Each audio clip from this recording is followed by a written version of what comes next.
Jesus. Amém? Vai ter projeção aí, Tom? Pode ser na NVI mesmo. Aleluia. Isso. Vamos lá. Entrem pela porta estreita, pois larga é a porta e amplo é o caminho que leva à perdição. E são muitos os que entram por ela. Mas estreita é a porta e apertado é o caminho que leva à vida. Opa! E são poucos os que a encontram. Verso 15, tenham cuidado com os falsos profetas, eles vêm a vocês vestidos de peles de ovelhas, mas por dentro são lobos devoradores. Pelos seus frutos vocês o reconhecerão. Alguém pode colher uvas de um espinheiro ou figos de ervas daninhas? Semelhantemente, toda árvore boa dá frutos bons, mas a árvore ruim dá fruto ruim. Verso 18, uma árvore boa não pode dar frutos ruins, tampouco uma árvore ruim pode dar frutos bons. Verso 19, toda árvore que não produz bons frutos é cortada e lançada no fogo. Verso 20, assim pelos seus frutos vocês os reconhecerão. Verso 21, nem todo aquele que me diz Senhor, Senhor entrará no reino dos céus, mas apenas aquele que faz a vontade do meu Pai que estás nos céus. Verso 22, muitos me dirão naquele dia, Senhor, Senhor, não profetizamos em teu nome? Em teu nome não expulsamos demônios e não realizamos muitos milagres? Então eu lhes direi claramente, nunca os conheci. Afastem-se de mim, vocês que praticam a iniquidade. Verso 24, portanto, quem ouve estas minhas palavras e as pratica é como um homem prudente que construiu a sua casa sobre a rocha. Caiu a chuva, transbordaram os rios, sopraram os ventos e deram contra aquela casa. Mas ela não caiu porque estava alicerçada na rocha. No entanto, quem ouve estas minhas palavras e não as pratica é como um insensato que construiu a sua casa sobre a areia. Caiu a chuva, transbordaram os rios, sopraram os ventos e deram contra aquela casa. Ela caiu e foi grande a sua queda. Verso 28, quando Jesus acabou de dizer essas coisas, as multidões ficaram maravilhadas com o seu ensino. Verso 29, porque eles os ensinavam como quem tem autoridade, não como os mestres da lei. Amém? Feche seus olhos, sentado como você está. Pai, nós te louvamos e te agradecemos, Jesus, pela sua infinita graça sobre as nossas vidas. Pai amado, que o Senhor transmita aos nossos corações aquilo que o Senhor transmitiu, Pai amado, ao meu coração e no meu espírito enquanto preparava essa mensagem. Pai amado, que a tua palavra ela possa ser viva, eficaz e cortante como uma espada de dois gumes em nós, Pai amado, para que ela possa discernir as nossas intenções, as nossas vontades, as nossas motivações e que no fim de tudo, Pai amado, ela venha frutificar em nós e nós possamos sair daqui cheios da tua presença e transformados pelo teu amor. Quem crê diz amém. Querido, esse texto que nós lemos, extenso um pouquinho, acredito que todo mundo aqui sabe que faz parte de um sermão bastante conhecido. A gente intitulou ele como o Sermão da Montanha. Então, ele faz parte desse sermão que Jesus havia feito. Então, nesses versículos que nós lemos, Jesus estava encerrando essa parte do sermão. Mas ele se inicia lá no capítulo 5. E o Sermão do Monte, ele sem dúvida é uma exposição do que significa viver no reino de Deus. Ele não é um conjunto de regras para pessoas religiosas, mas ele é a revelação do caráter, do coração e da conduta de quem foi alcançado por Jesus. Então, quando nós olhamos para Mateus a partir do capítulo 5, você vai ver Jesus descrevendo as atitudes de alguém que foi alcançado por essa graça e agora pertence ao reino de Deus. Por exemplo, no capítulo 5, a partir do verso 1 até o 16, o Senhor vai falar sobre caráter. Ele vai trabalhar a perspectiva do caráter. Ele vai falar sobre as bem-aventuranças, que é a obra interior que o Espírito Santo faz na vida do crente. Amém até aqui? Então lá ele vai falar sobre a humildade, sobre a pureza, sobre a mansidão, sobre a fome por justiça. Antes de qualquer comportamento externo, Jesus está mostrando que o mover de Deus começa no nosso interior, transformando a nossa vida por dentro. Porque tudo que Deus faz é de dentro para fora. Nos versos 17 até o 48, desse mesmo capítulo 5, você vai ver Jesus tratar a relação entre a lei e o coração. Porque Jesus vai falar sobre a justiça do reino, que ela não é superficial e nem casual. Ela é relacional com o Senhor na sua presença. Por quê? Ela é profunda. Porque Jesus está dizendo, não basta não matar, é preciso eu e você lidarmos com a nossa ira. Não basta não somente adulterar. Jesus está ensinando, é necessário lidar com os nossos desejos pecaminosos. Ele vai continuar dizendo, não basta somente amar ao próximo, é necessário você também amar os seus inimigos. Então Jesus vai trazer luz no Sermão do Monte a uma perspectiva que ninguém havia visto, porque a lei apontava para algo externo, para o comportamento externo. Mas essa lei que o Senhor estava estabelecendo através da sua graça mostrava e trazia luz para algo que ninguém olhava. É a raiz do nosso coração.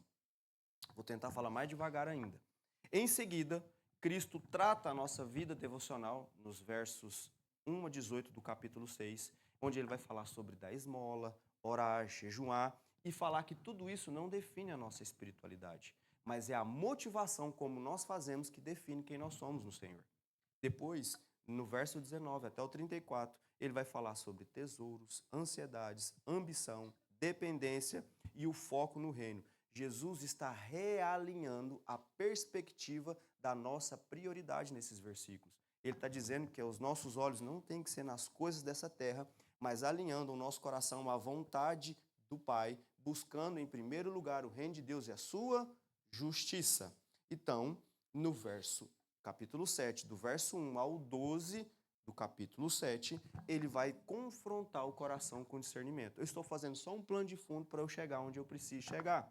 Ele vai falar sobre o julgamento hipócrita, ele vai falar sobre o discernimento espiritual, ele vai falar sobre a dependência da oração, a prática do bem, e tudo isso vai nos levar para a conclusão desse sermão. Que o objetivo dessa parte final é entrarmos num ponto sério e crucial dessa mensagem, e talvez mais decisivo. Porque depois de descrever como vive um cidadão do reino, em seu caráter, em sua motivação e na sua conduta, Jesus agora está revelando no final desses textos que nós lemos como se reconhece quem realmente pertence a esse reino. Porque essa seção que nós acabamos de ler, nesses versículos, do 13 ao 29, Jesus está nos trazendo um divisor de águas, aonde ele expõe a diferença entre a fé genuína e uma fé superficial, uma obediência verdadeira da obediência aparente e do discípulo real de um discípulo ilusório.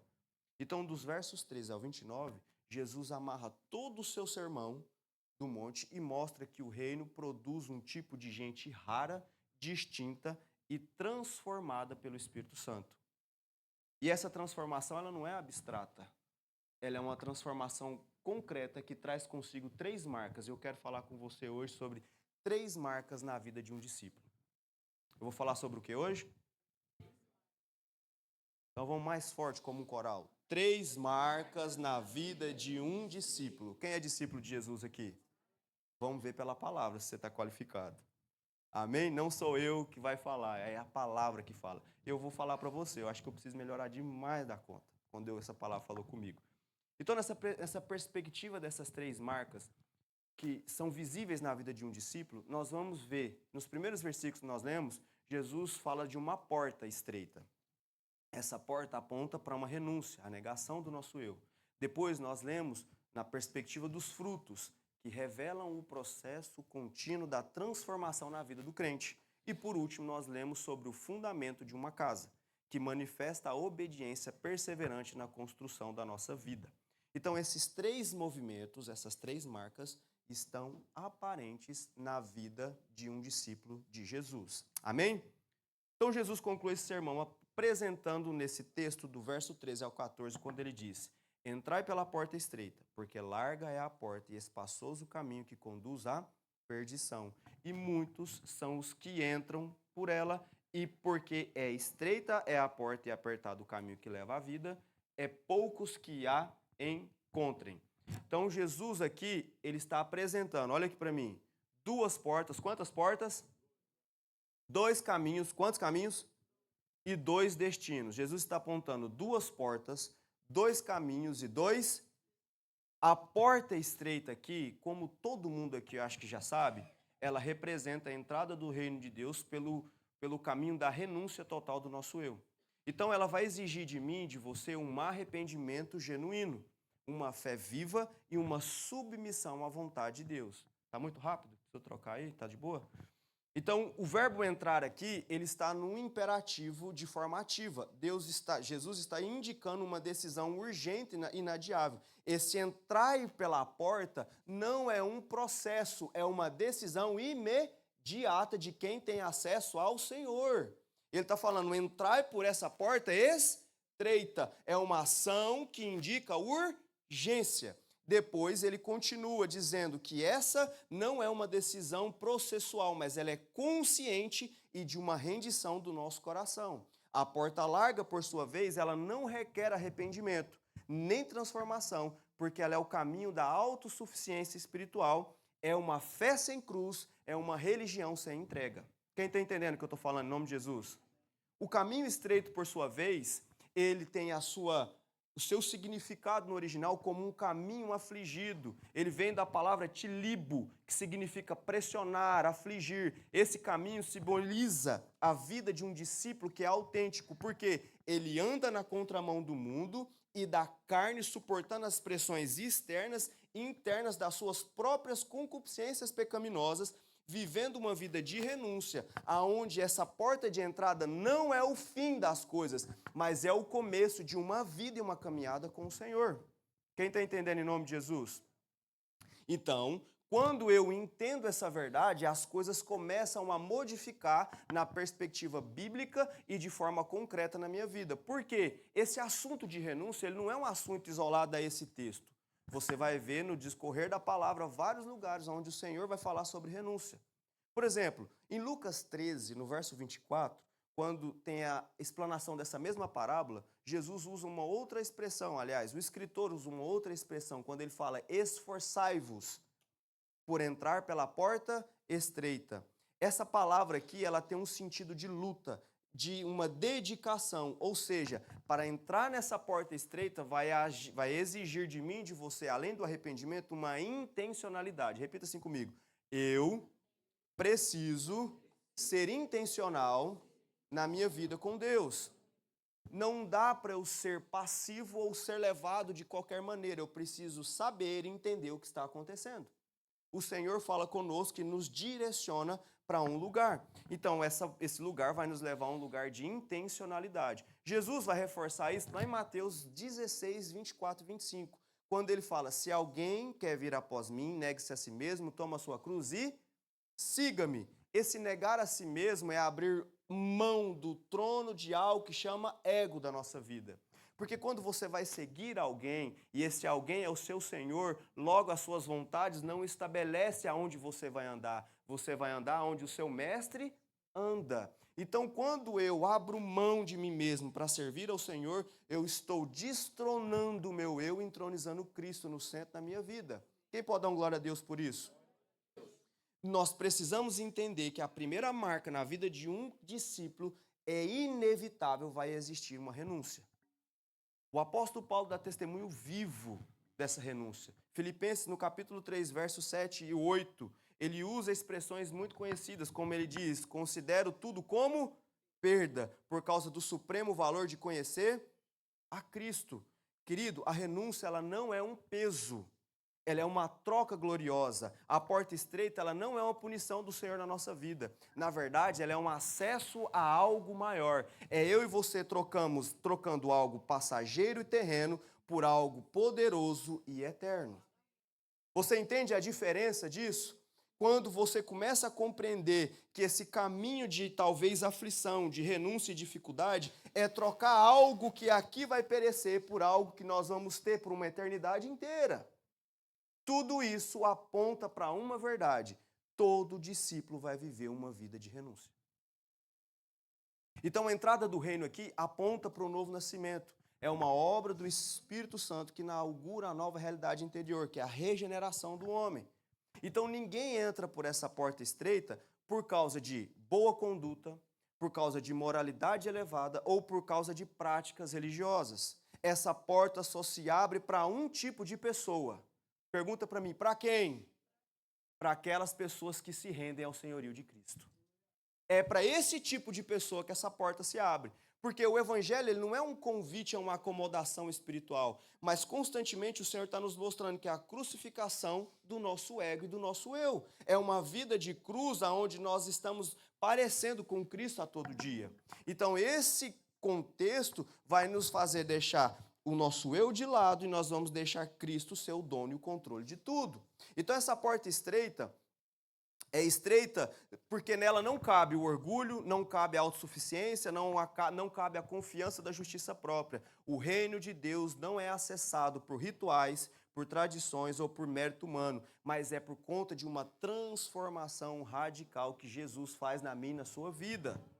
É operada pela graça, essa graça que nós alcançamos pela pessoa do Espírito Santo. Essa porta larga que Jesus fala em detrimento da porta estreita, ela sim aceita todos os caminhos, todas as opiniões, todos os estilos de vida, mas essa porta estreita e esse caminho estreito só aceita um caminho, um nome e uma verdade.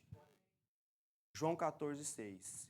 Cristo, ele é o caminho, a verdade e a vida. A verdadeira justiça, ela não vai nascer do meu e do seu desempenho, mas ela vai nascer da entrega do meu e do seu coração para acessar a justiça de Cristo. Se você entender isso, a vida vai mudar radicalmente, porque você não vai viver mais por performance, você vai viver por relacionamento. E a perspectiva muda espiritual, porque você não vai tentar viver como quem é aceito por Deus, você já vai entender que o Senhor te aceitou e Ele é quem transforma a sua vida. Então, a verdadeira justiça não nasce desse desempenho, mas da entrega do nosso coração. E nós precisamos entender sobre a nossa fé obediente que se curva diante do Senhor. Porque esse discipulado autêntico, essa vida discipular de conectar ao Senhor e de servir a Ele, nos leva a uma vida de salvação. E eu vou te falar algo que talvez você não saiba. Jesus não veio te salvar do inferno apenas. Jesus morreu na cruz para que eu e você pudéssemos ter salvação completa, incluindo de você mesmo. Porque, se não sei se você sabe, eu e você, nós estávamos entregues nos nossos pecados, nos nossos delitos, e nós estávamos entregues às nossas paixões. O Senhor restaura e transforma. Nós vamos ver um pouco mais sobre frutos dessa regeneração, aonde Ele muda a raiz da nossa essência, fazendo com que eu e você desejamos algo superior do que essa terra tem para oferecer. E uma vez que Ele nos livra de nós mesmos, eu e você somos novas criaturas que está acessando algo eterno no Senhor. Amém, querido? Você pode dar um glória a Deus por isso? Eu e você éramos escravos do pecado, o Senhor nos libertou dessa escravidão, amém? Então, o primeiro movimento apresentado por Jesus, que conduz a essa marca que eu falei na vida de um discípulo, nos traz um autoexame sincero. E tem uma pergunta, querido, que ela ecoou no meu coração e eu quero transferir ela para você, que ela ecoe no seu coração essa semana. A minha fé me levou uma real rendição ao Senhor ou eu estou vivendo apenas uma prática religiosa? Porque quando nós nos deparamos com a nossa vida e a nossa realidade diária, nós vamos nos perceber que muitas das vezes nós estamos numa encenação religiosa. Mas o Senhor quer nos levar a viver uma realidade profunda de intimidade com Ele. Então essa porta estreita, ela não é um símbolo místico, não é misticismo. Ela representa uma decisão concreta. Eu preciso morrer para mim mesmo e viver para Cristo. É o ponto onde a minha vontade se dobra diante do Senhor e aonde eu não vivo mais o que eu quero, mas Cristo vive em mim, em nome de Jesus. Então essa porta estreita significa escolher sempre o caminho na contramão do que o mundo oferece. Por exemplo, é perdoar mesmo quando as pessoas estão dizendo é certo você revidar. É servir mesmo quando o sistema valoriza somente quem aparece. É você obedecer mesmo quando a sua carne está pedindo facilidade ou conveniência para viver do jeito que você quer. É permanecer fiel quando as pessoas à sua volta estão desanimadas ou estão abandonando a fé ou estão te levando a tentar desanimar também.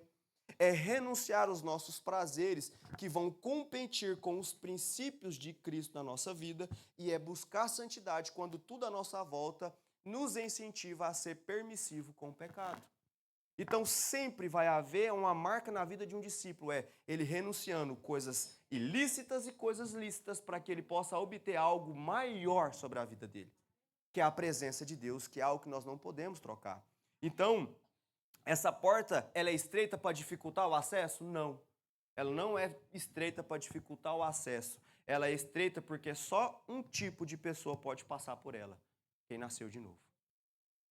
Sabe por quê? Porque o orgulho não cabe por essa porta, a autossuficiência não passa por essa porta, a independência não passa por essa porta. Só aqueles que decidiram viver uma vida rendida a Cristo passam por essa porta. Então o caminho é estreito porque ele vai contra a corrente, mas embora estreito, ele vai nos conduzir a uma vida abundante aqui e uma vida eterna lá no céu. Amém? Quem está entendendo isso em nome de Jesus? Então esse caminho ele é estreito, aliás, a porta é estreita, o caminho também é estreito. A porta vai falar de um início, o caminho vai falar de uma vida de transformação. Ambos vão nos levar a viver uma vida onde eu deixo o meu eu do lado de fora e vou viver uma vida com Cristo. Amém? Continuando o texto, depois de falar dessa porta estreita, que é uma decisão que vai envolver renúncia, Jesus passa a tratar os frutos que revelam a realidade dessa vida interior. Então, aqui nesse sermão de Jesus, no Sermão do Monte, ele vai mostrar que o reino de Deus, que a verdadeira identidade que está exposta no que ele fala, não é definida pelo discurso, e nem muito menos pela aparência. Mas ele vai falar que a verdadeira identidade ela é definida pelo fruto produzido ao longo do tempo. Fala assim comigo, a minha identidade é revelada pelo fruto. Então essa seção de Mateus no capítulo 7, eu posso dividir ela em dois movimentos principais. Do verso 15 ao verso 20, Jesus vai debater sobre a aparência versus a essência. E no verso 21 até o 23, Jesus vai falar sobre atividade religiosa e relacionamento real. Dos versos 15 ao 20, quando ele começa dizendo, ele fala assim, se tiver aí, pode deixar aberto aí o texto. Guardai-vos dos falsos profetas. Esse guardar-vos indica uma vigilância constante. Embora Jesus estava falando de uma justiça superior à dos fariseus, e estava ensinando a um povo que a referência espiritual e religiosa da época vinha desses mestres da lei, aonde era uma aparência de algo valioso, mas na verdade o coração estava longe do Senhor, eu quero que você entenda que essa aplicação de frutos precisa estar validada na minha e na sua vida, numa perspectiva onde Jesus, através da pessoa do Espírito Santo, tem uma ação real na minha e na sua vida. Quem está entendendo? Porque o mover do Espírito precisa estar sobre mim e sobre você.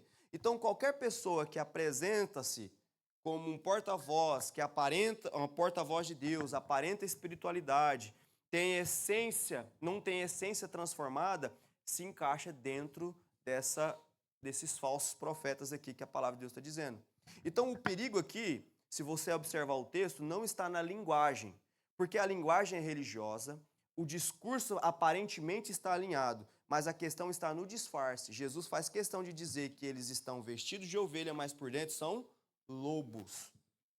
Ou seja, há uma distância daquilo que é e daquilo que parecem ser. Então, uma diferença entre essência e aparência. Nem tudo que é, nem tudo que parece é, e nem tudo que é o que parece. Não sei se está certa essa frase. Talvez eu inventei a conjunção agora. Mas eu quero que você entenda que depois Jesus vai dar o princípio dessa verdade.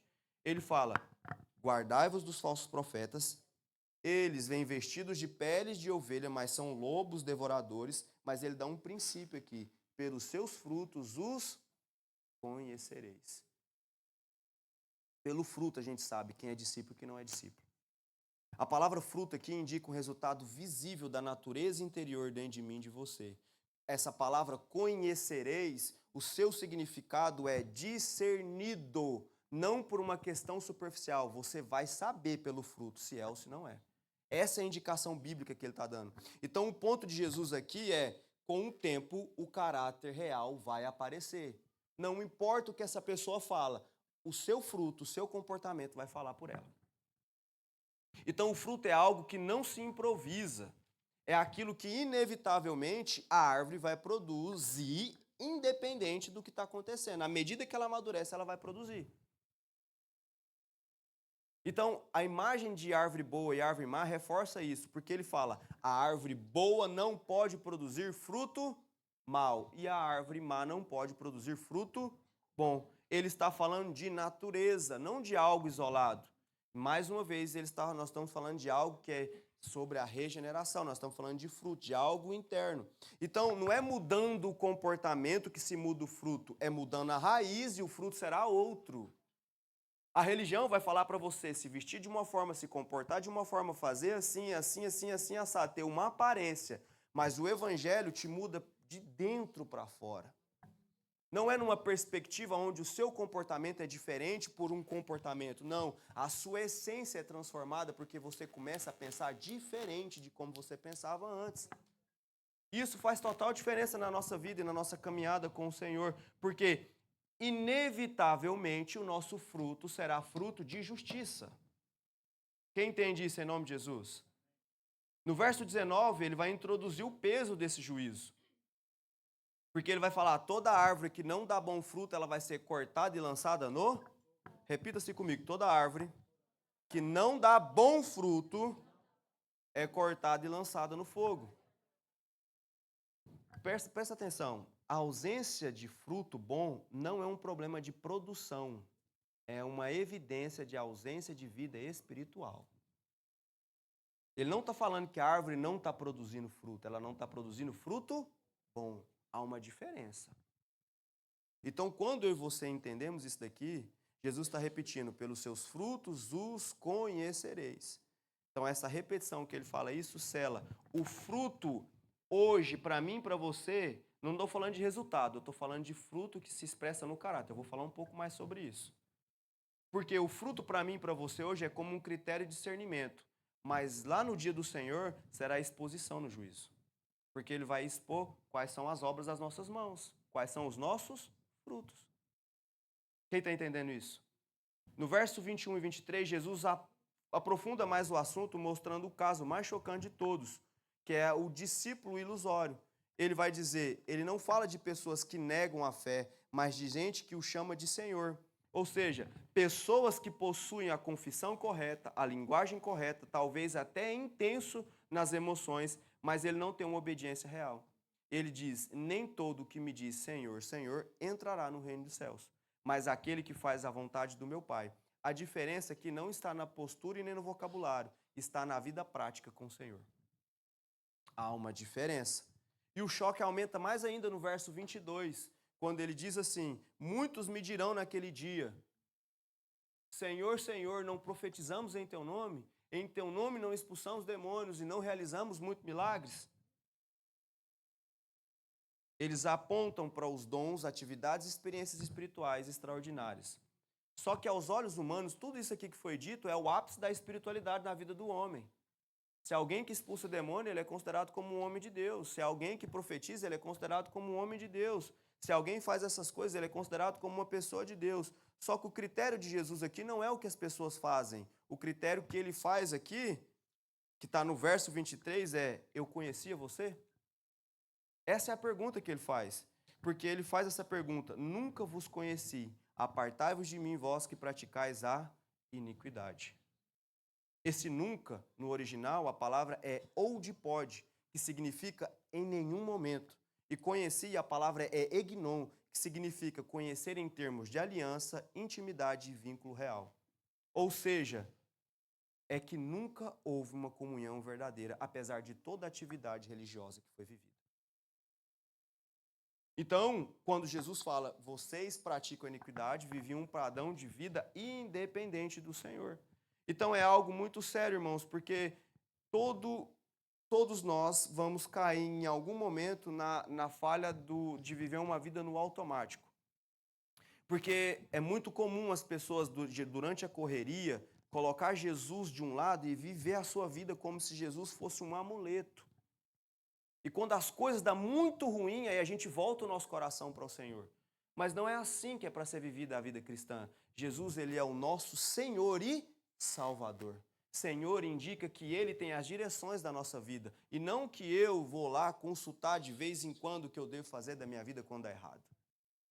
Porque quando nós entendemos essa verdade, é inevitável que, quando eu estou conectado em Cristo, o fruto vai ser bom.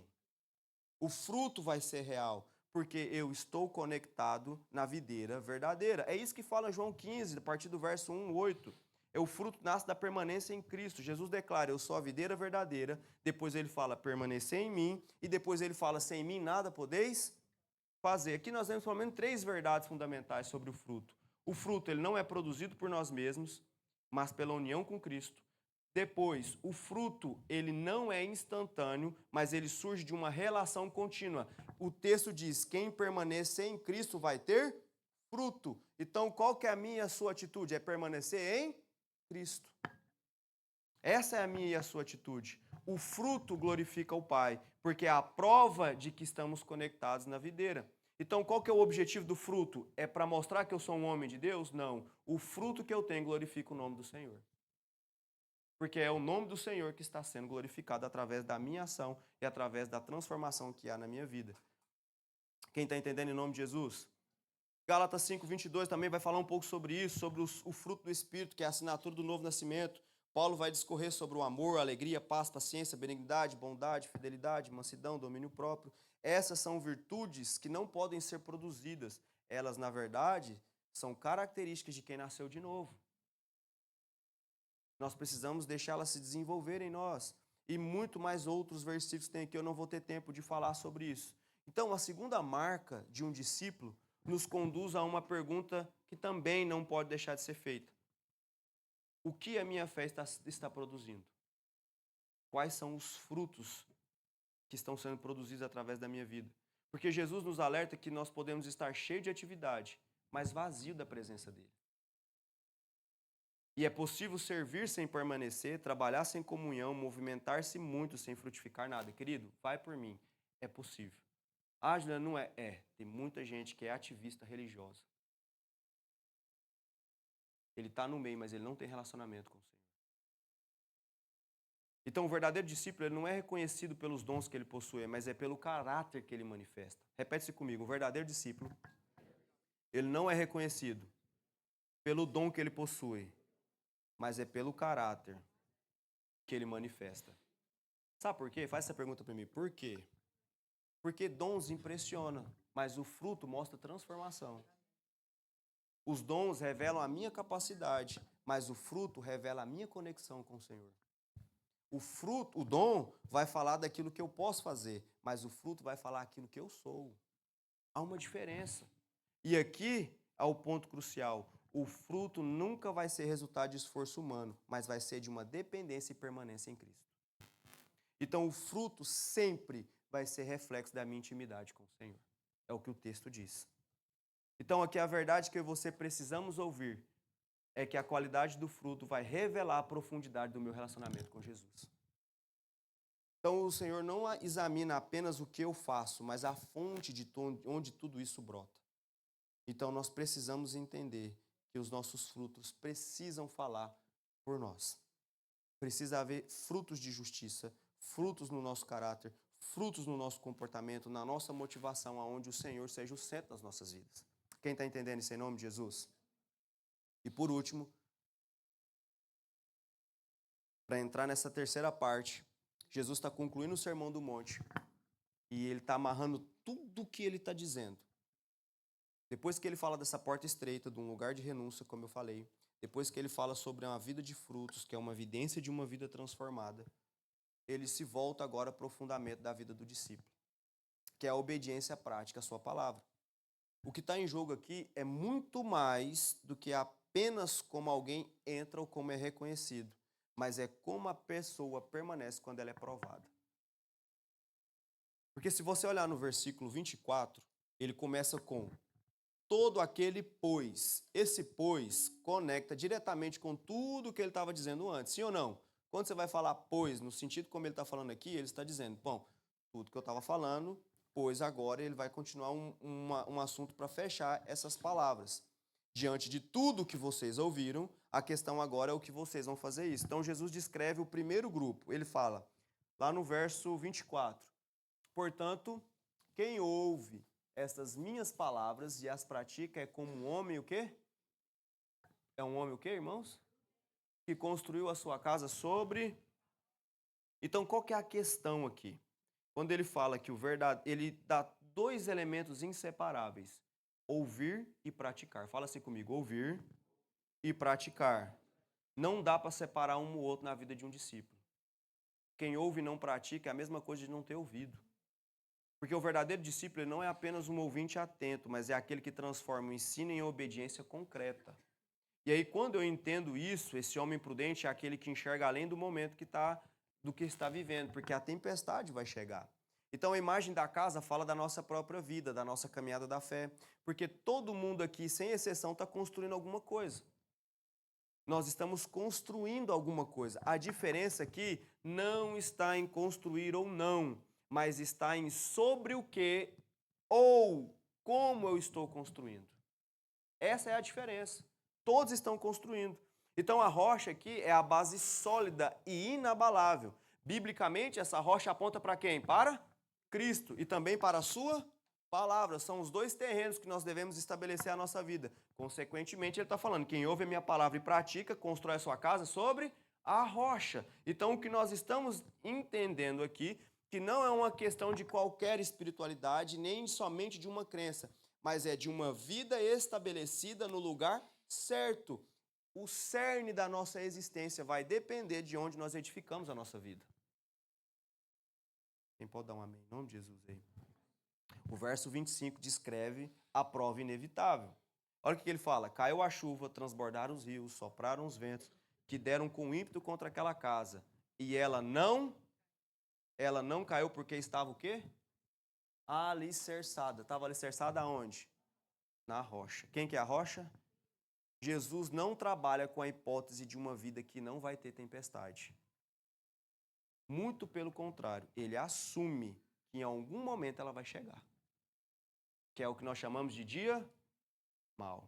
A chuva cai, os rios transbordam, os ventos sopram, e isso figura as provações da nossa vida, as pressões espirituais, as crises internas e externas que nós temos. Em última instância, também aponta para o juízo de Deus que virá.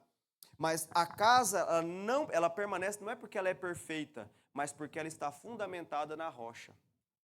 Não tem nada a ver com a casa, tem a ver com o fundamento. Então a estabilidade não está na estrutura visível, mas está no fundamento que é invisível. Aí na sequência, Jesus apresenta o contraste de quem construiu na rocha. Esse é um texto bastante conhecido, todos nós já conhecemos. E ele diz: e todo aquele que ouve essas minhas palavras e não pratica será comparado a um homem insensato que edificou a sua casa sobre... Note, esse segundo homem também ouve, só que a diferença é que ele não obedece, não pratica. Então ele não é alguém que está distante, ele não é alguém que está alheio ao evangelho, ele está debaixo da mesma exposição da palavra. A diferença é porque ele não pratica. Então, às vezes, tem pessoas que perguntam, por que a minha vida está desse jeito? Pergunta, tem praticado? Está consolidando a sua vida aonde? Essas perguntas precisam ser feitas. Mas não num tom de acusação, é num tom de conscientização, onde eu analiso as minhas ações, os meus comportamentos. Isso muda a perspectiva da onde nós estamos vivendo. Por quê? Porque Jesus fala que aquele que ouve e não pratica é um insensato, porque o dia mau vai chegar. Só que o dia mau tem um problema. O dia mau ele tem um problema. A tempestade vai expor qual é o seu fundamento e não a estrutura do que você está construindo. Porque na onde que Jesus está falando que quando o dia mau chegar, inevitavelmente vai haver ruína, porque ele fala, a expressão grande foi a sua queda, indica uma ruína completa, não apenas um abalo na casa. Jesus está ensinando que uma vida de audição, mas sem obediência, não produz apenas fragilidade, mas vai haver desmoronamento, vai haver perdição daquilo que está sendo construído.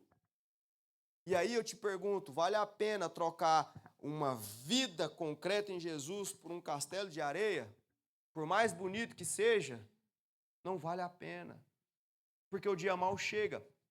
Então, a base de interpretação desse texto vai nos mostrar que Jesus não está falando de dois tipos de ouvintes distantes da igreja, mas de pessoas que escutam o mesmo ensino, frequentam os mesmos cultos, participam dos mesmos ambientes. A diferença é que um grupo responde àquilo que ouve, obedecendo e praticando. Isso vai fazer total diferença na nossa vida. Então, para ele, o verdadeiro discípulo não é aquele que ouve e pratica. E a maior evidência disso não é quando o céu está azul, mas é quando o problema chega. E quando o problema chega, aquele que está firmado na rocha está inabalável no Senhor. Amém, querido? Viver à luz de Cristo é praticar aquilo que foi ouvido e aquilo que o Senhor está esclarecendo aos nossos corações.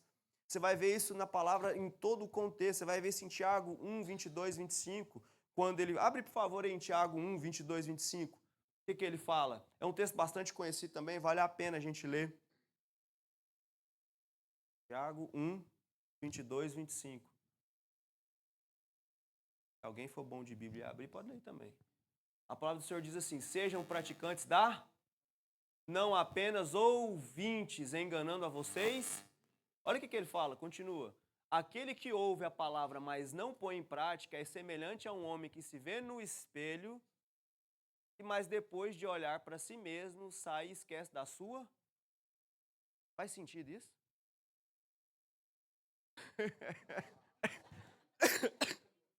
Sim ou não? Tem o grupo do sim, tem o grupo do não.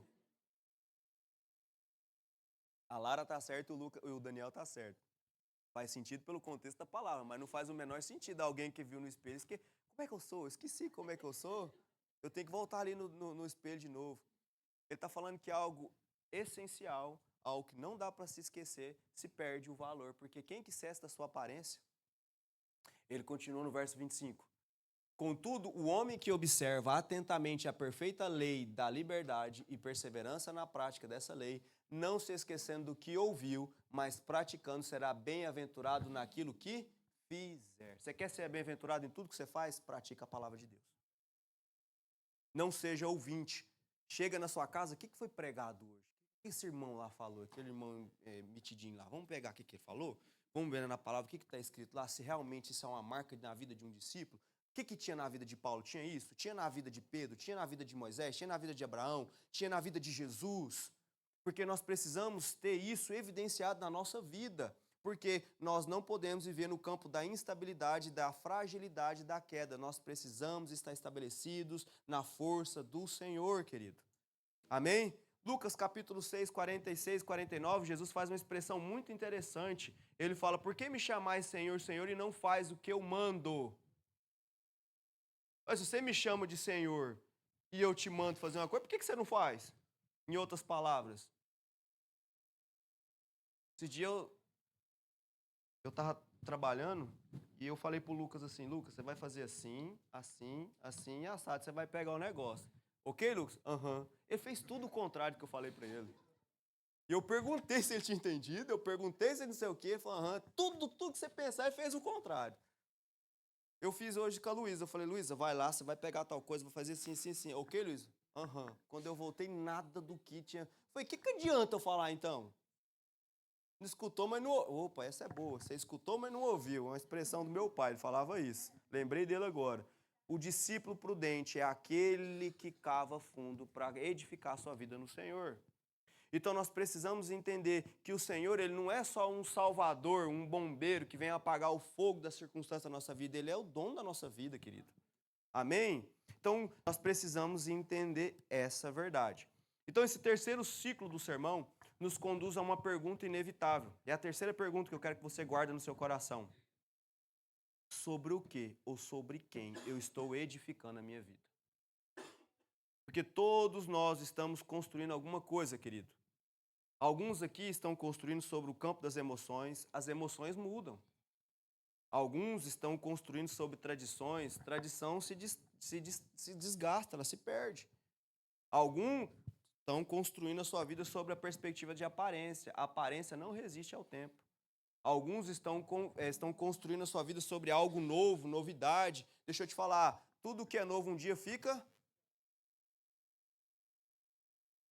Mas há quem construa sobre dom, sobre experiência, sobre talento, sobre a força própria, sobre a sua justiça, sobre a aprovação das pessoas. Só que Jesus nos mostra que o único fundamento que serve é Ele. E nós precisamos entender isso, que esse discípulo verdadeiro, ele aprende que obedecer é a forma mais madura de adorar o Senhor. Já parou para pensar isso? Eu quero que você repita comigo, que você gravar isso no seu coração. O discípulo verdadeiro aprende que obedecer é a forma mais madura de adorar o Senhor. Tem um tempo que eu parei de escrever frases, eu gostava muito de escrever frases assim, que o Senhor às vezes me dava, e eu vou começar a fazer isso novamente. Porque eu acho muito importante nós entendermos que a adoração não é só quando eu canto um hino. A adoração é um estilo de e ela se expressa pela obediência do nosso comportamento. Por isso a renúncia, os frutos de uma edificação no Senhor vai falar muito sobre aquilo que nós servimos.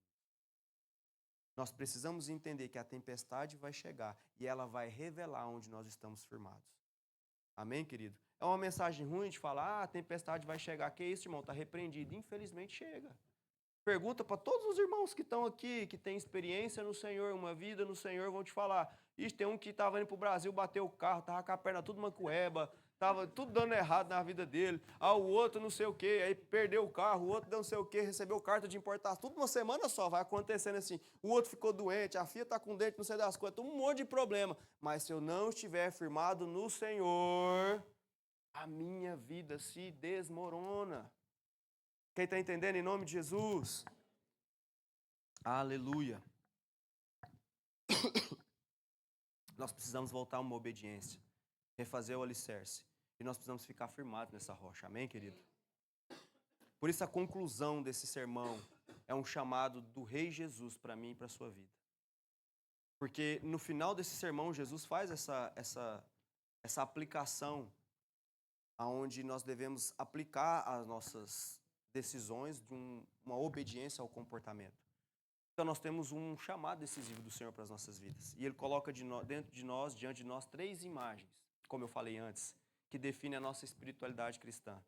Está diante de nós uma porta que vai falar de renúncia. Está diante de nós uma árvore que vai falar sobre os nossos frutos. Está diante de nós uma casa, uma construção que vai falar sobre fundamentos, sobre a nossa obediência. Cada uma dessas imagens traz consigo um confronto. A porta diz: ninguém entra no reino sem negar a si mesmo. Os frutos dizem: ninguém vive no reino sem ser transformado por dentro.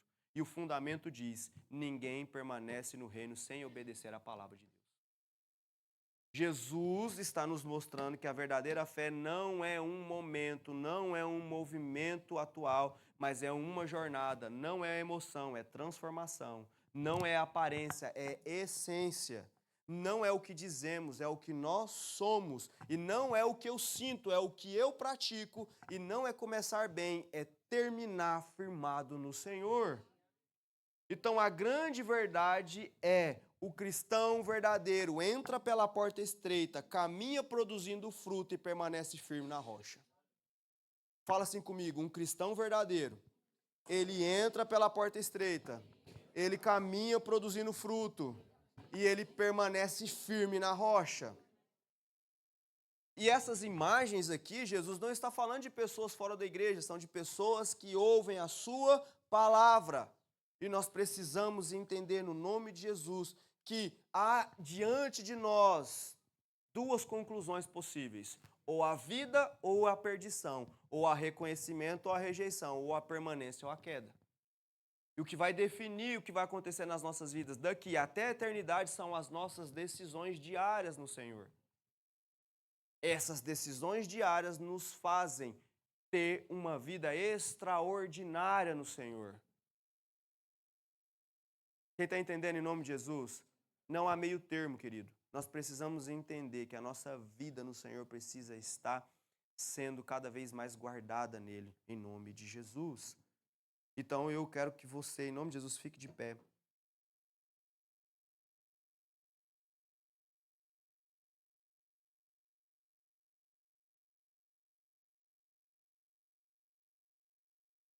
Deixa eu te falar algo. A Bíblia fala que a mensagem transcende o mensageiro. A Bíblia não fala isso, mas na verdade ela é uma verdade, né? E você não precisa gostar de quem está pregando. Você não precisa gostar do estilo de quem prega. Você pode se adequar ou gostar mais, familiarizar com outro estilo de pessoa pregando. Mas o que você precisa se atentar é o que está sendo pregado. Amém? E que aquilo que está sendo pregado é aquilo que você realmente está necessitando ouvir, não aquilo que você gostaria de ouvir, talvez. Eu gosto muito desse princípio porque eu paro de ficar escolhendo, porque quem me conhece sabe que eu sou muito enjoado com comida, tem muita coisa que eu não como. E a vida espiritual não é assim, eu não gosto disso, isso eu não gosto. Não, eu faço isso com comida.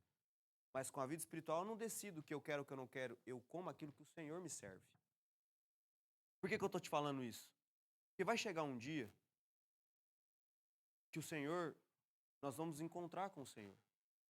E te garanto com certeza que a nossa vida de renúncia, a nossa vida de frutos, a nossa vida de permanência vai fazer total diferença na nossa vida.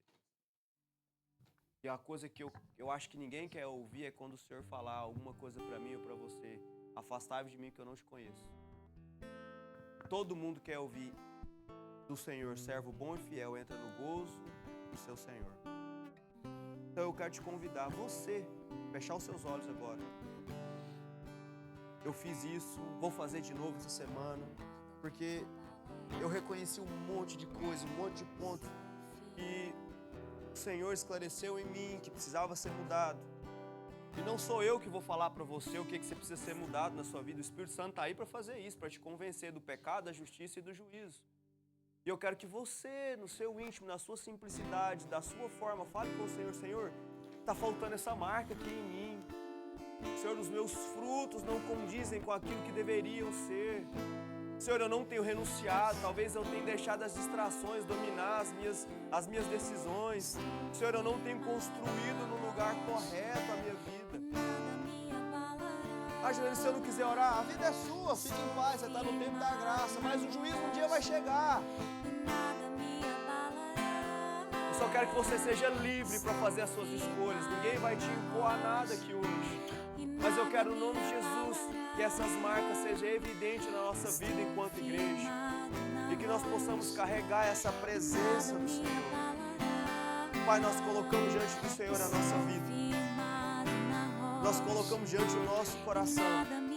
Jesus, que haja em nós a força do Teu Espírito Santo. O agir do Senhor sobre nós. Pai,